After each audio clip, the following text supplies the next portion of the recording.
Et pour celles et ceux qui viennent de nous retrouver à la fois sur numéro 23 tous les dimanches matins et puis sur Télé Sud, vous êtes nombreux à commenter. Mon invité aujourd'hui, eh bien, il s'agit de Monsieur Patrice Carteron, champion du monde de boxe thaï, champion du monde de kickboxing. On ne l'arrête plus. Merci Patrice Carteron. Bonjour. Vous allez bien tout d'abord? Très bien, et vous? Dans quel état d'esprit vous êtes aujourd'hui, Patrice Carteron? Un peu fatigué. Un peu fatigué. Oui. Bon, alors, ce que je vous propose tout de suite, qui est Patrice Carteron, vous savez, c'est le fameux combat qui devait se tenir le 16 octobre à Dubaï face à Badr Hari. Regardez attentivement la vidéo, vous allez comprendre pourquoi. Et on vient, parce qu'il va tout nous dire, Patrice Carteron. La vérité, rien que la vérité. Enfin, du moins, je l'espère. Regardez.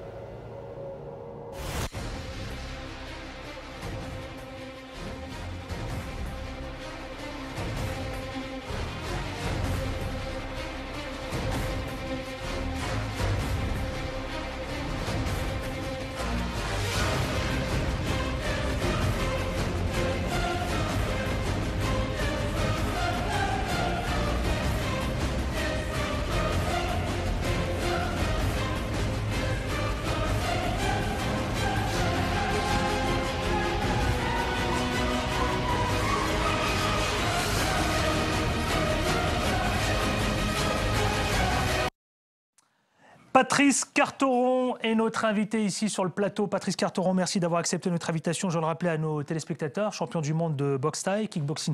Dites-moi d'abord, c'est ma première question. On vient de voir ce teaser, hein, c'est comme ça qu'on l'appelle, le teaser, qui présente ce fameux combat. On l'a appelé d'ailleurs le combat du siècle. Le combat, certains, je l'ai entendu sur les réseaux sociaux. Alors, il ne s'est pas tenu comme prévu, le 16 octobre à Dubaï, face à Badr Hari, le néerlandais marocain, d'accord? C'était le combat que tout le monde voulait voir. D'ailleurs, tout le monde s'est empressé, même à Dubaï, pour aller vivre ce moment. D'abord, ma première question, Patrice Carteron. À 24 heures seulement du combat tant attendu, d'accord?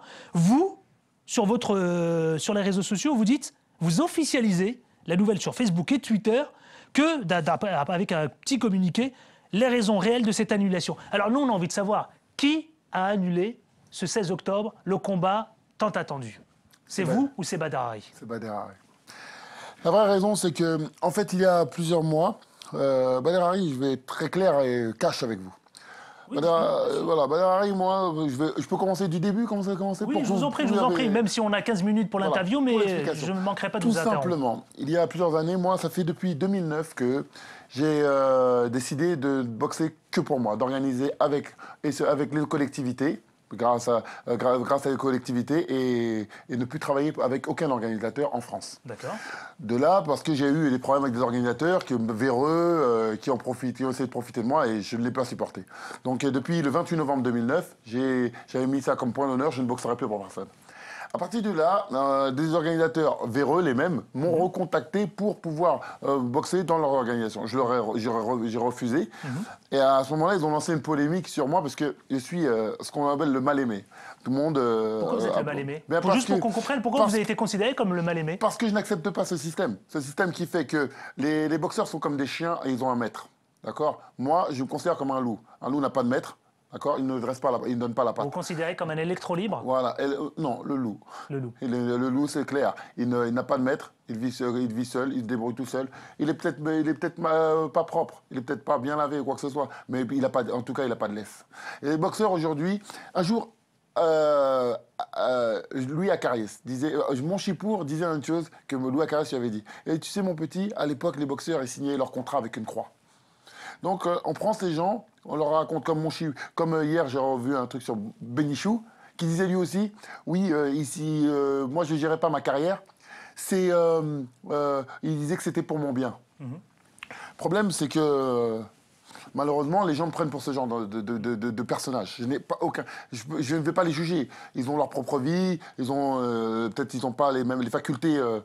intellectuel pour comprendre le système, moi je l'ai compris. Et là, donc, Patrice Carteron, donc vous avez assez bien exposé donc, voilà. donc à ce moment-là, on m'a appelé pour le combat de Badr Hari.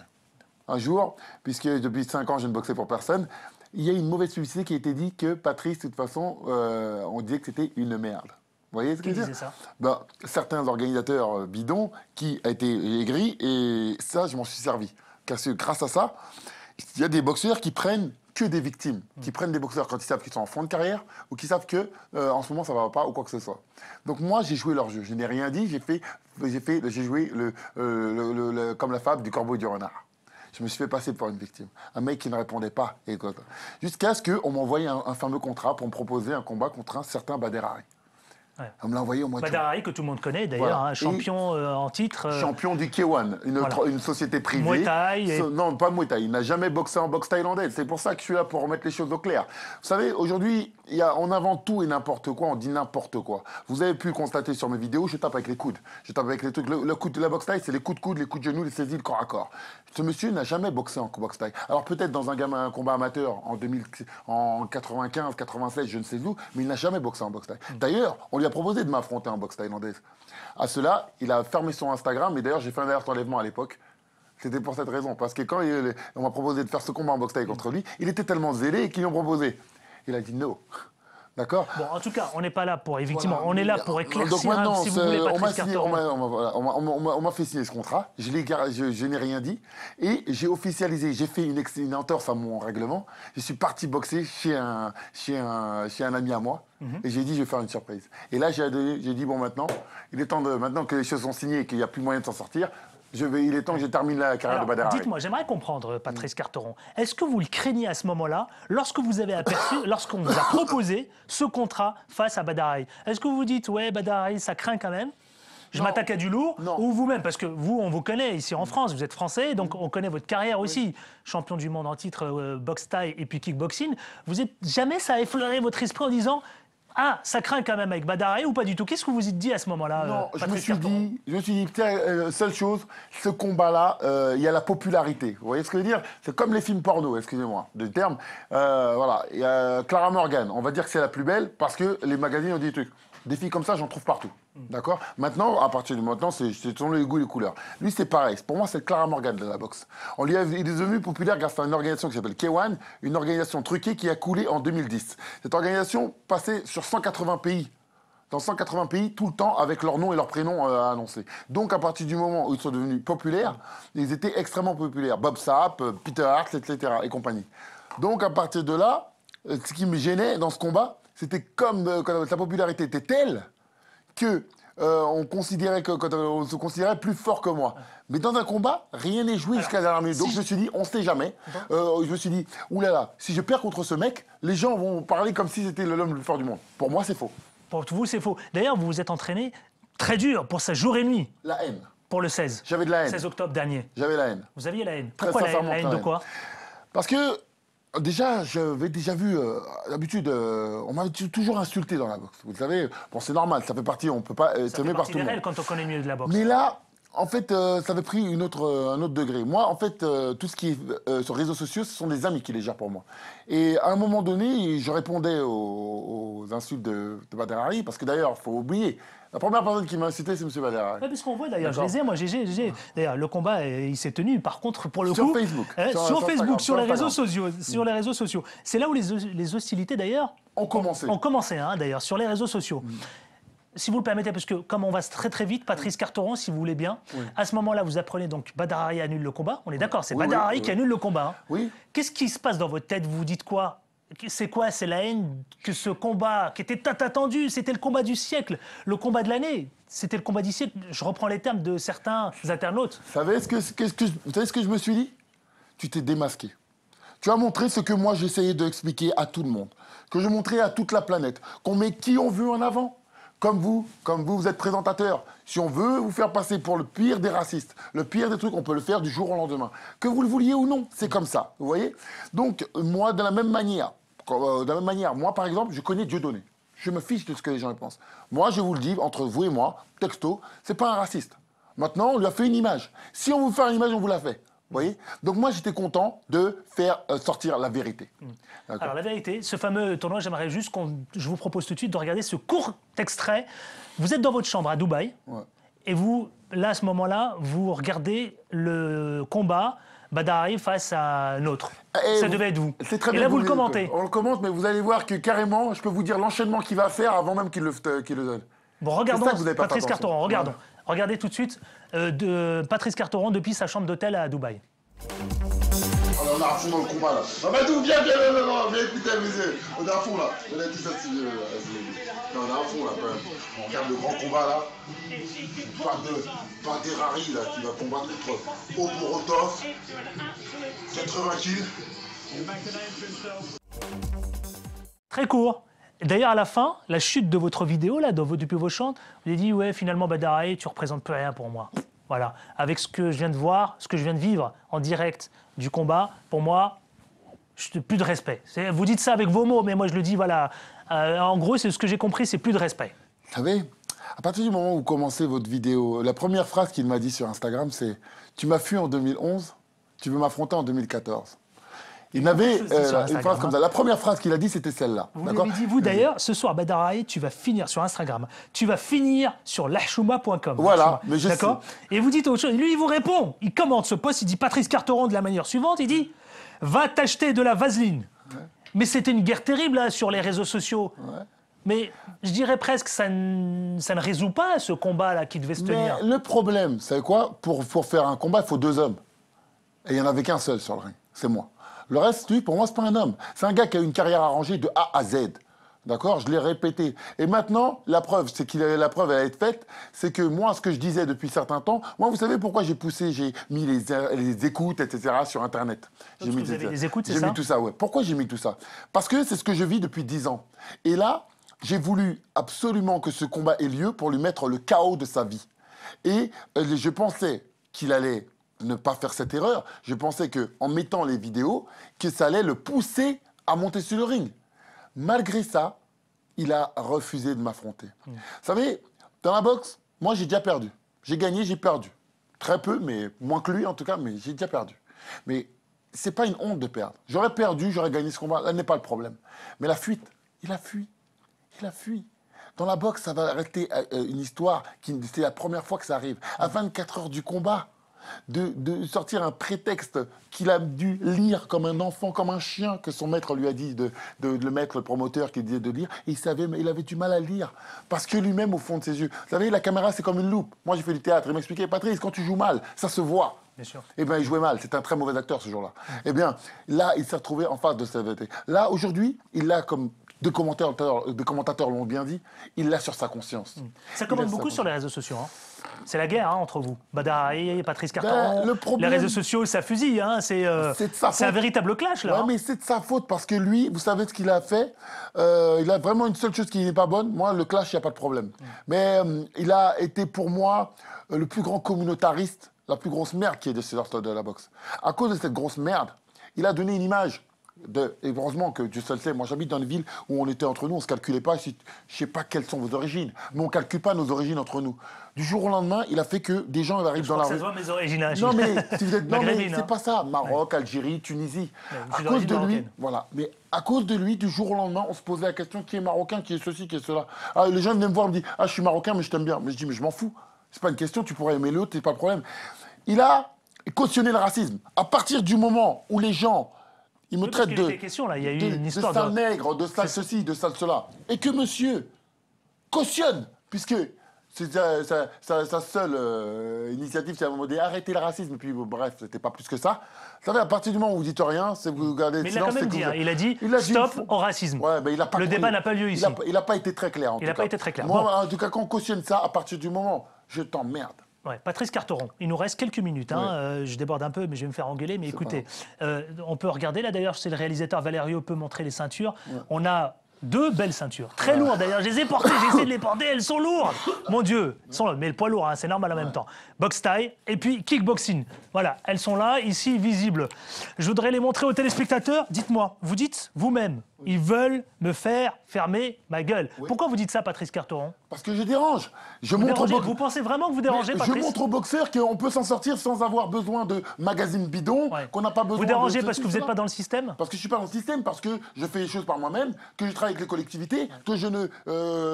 pas pour vous-même, physiquement d'ailleurs, que ça vous explose en pleine figure? Je vais raconter une histoire. Vous savez quoi? Les pressions que j'ai eues à Dubaï, Ils ont vu, moi, je suis capable de me jeter par la fenêtre. Je me fiche de... Je n'ai rien à foutre. Même si vous avez une famille. Quoi qu'il arrive, quand je fais quelque chose, je vais jusqu'au bout. Il n'y a plus de famille, il n'y a plus rien. Quand c'est la guerre, c'est la guerre. Donc moi, je ne fais pas les choses à l'envers. Donc les gens, ils le savent. S'ils veulent me menacer, ça ne marchera jamais. Rien ne vous fait peur. Jusqu'à la mort. À partir du moment où je mets quelque chose, c'est jusqu'à la mort. Dites-moi, Patrice Carteron, avant juste d'avoir quelques mots, le combat, est-ce que finalement, il aura lieu un jour face à Badr Hari? Vous savez quoi? On parle de juin prochain. Est-ce que c'est vrai? Mais quel juin? Mais vous savez quoi? Il y quoi? a une rumeur qui court, c'est juin prochain, le combat va se tenir au Maroc face à vous. Mais lorsque vous êtes, vous avez un mariage, d'accord? À l'heure d'aujourd'hui, hein, d'accord? Vous devez prendre la salle au moins 1 an à l'avance pour les réservations, d'accord? Le Maroc, d'accord? C'est pas même à Ouagadougou ou je ne sais où, d'accord? Hein, vous devez avoir une salle, une réservation, une date, quelque chose, un plateau, etc., etc. À l'heure d'aujourd'hui, moi qui suis organisateur, vous ne me dites pas qu'au mois d'octobre, qu'au mois en novembre, vous n'avez même pas la date, l'endroit, le lieu de votre truc. Tout ça, c'était une carotte. Pour que je fasse quoi? Que je ne vienne pas à Dubaï, qu'ils allaient me donner un pseudo-chèque le 23. Le gars là, il aurait eu lieu, ils auraient dit, vous avez vu Carteron, il a fui le combat. Et ensuite, on m'aurait plus jamais répondu au téléphone. Patrice Carteron, le combat n'aura jamais lieu. C'est fini, mais... C'est fini. Donc on ne parlera plus de Badr Hari face à Patrice Carteron. Badr Hari, pour moi, est un homme mort. C'est une merde. Je le répète, c'est un lâche fini. Et d'ailleurs, il s'est encore fait... il s'en prend... Et j'ai pas de leçon de respect de prendre quelqu'un qui tape des pauvres gens dans les boîtes de nuit, qui fracasse tout le monde à gauche et à droite. Mais moi je le dis, je m'en fous qu'il aura lieu. Moi j'ai lancé l'invitation auprès de Badr Hari.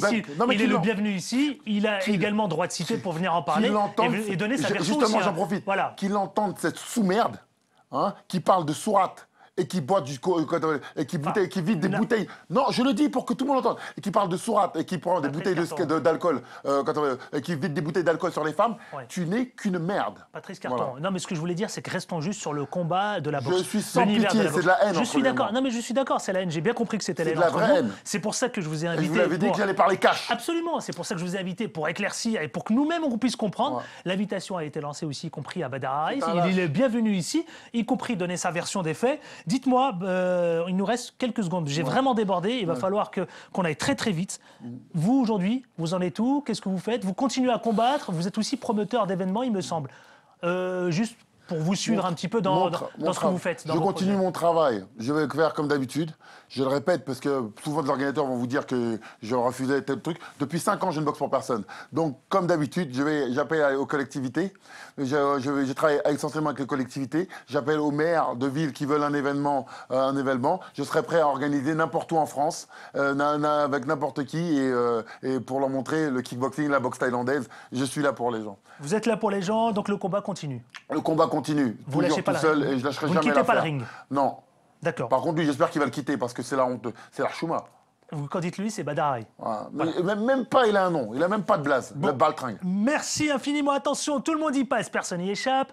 Mon cher Patrice Carteron, ça s'appelle le 5 questions en 10 secondes. Ouais. C'est parti. Un mot, hein, Patrice Carteron. Okay. Que représente pour vous l'Afrique? Un mot. Mes origines. D'où ça? Quelle origine? Je suis des Antilles. Ah oui, c'est vrai, vos origines. Oui, l'Afrique, quelle priorité? Pardon? L'Afrique, quelle priorité selon vous? J'ai pas de priorité. Est-ce qu'il y a une priorité, l'éducation? Peut-être le sport, peut-être... Non, la priorité, ouais, c'est l'éducation. C'est l'éducation. France-Afrique, ça évoque quoi pour vous? Cette grande amitié. France-Afrique... la misère. Afrique et démocratie, vous répondez quoi? Vous n'avez pas non, pas de démocratie. Il n'y a pas de démocratie. Et enfin, dernier mot, pour tous celles et ceux qui vous regardent, vous avez envie de leur dire quoi, Patrice Carteron? S'il vous plaît, tous ceux qui sont d'origine, comme vous l'avez bien dit, les Néerlandais, Marocains, qui crachent sur son pays, s'il vous plaît, ne faites pas comme des gens comme Benzema, tous ces gens-là qui mangent en France, qui vivent grâce à la France, ou qui vivent grâce à leur pays d'origine, parce que c'est en Hollande qui s'est fait. Moi, c'est en France que je me suis fait. Je leur dis simplement, même si moi j'ai des origines, ouais, certes, mais mon pays, c'est la France. Et lui, son pays, c'est la Hollande, c'est là qu'ils l'ont fait. Alors, il a des origines marocaines, etc. Sa nationalité, il a les deux.